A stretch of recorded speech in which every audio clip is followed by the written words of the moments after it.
The book of Esther, chapter 7. Esther's banquet for the king.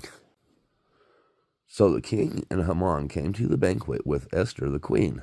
And the king said again unto Esther on the second day at the banquet of wine, What is thy petition, Queen Esther? And it shall be granted thee. And what is thy request? And it shall be performed, even to the half of the kingdom.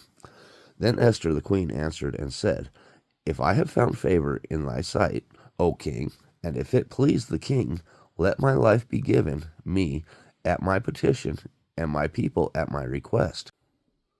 For we are sold, I and my people, to be destroyed, to be slain, and to perish.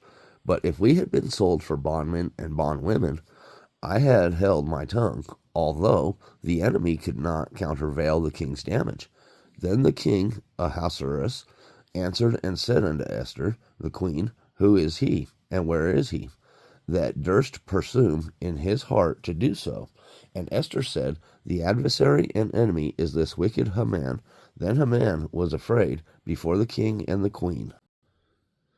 And the king, arising from the banquet of wine in his wrath, went into the palace garden, and Haman stood up to make request for his life to Esther the queen. For he saw that there was evil determined against him by the king. Then the king returned out of the palace garden into the palace of the banquet of wine, and Haman was fallen upon the bed whereon Esther was. Then said the king, Will he force the queen also before me in the house? As the word went out of the king's mouth, they covered Haman's face.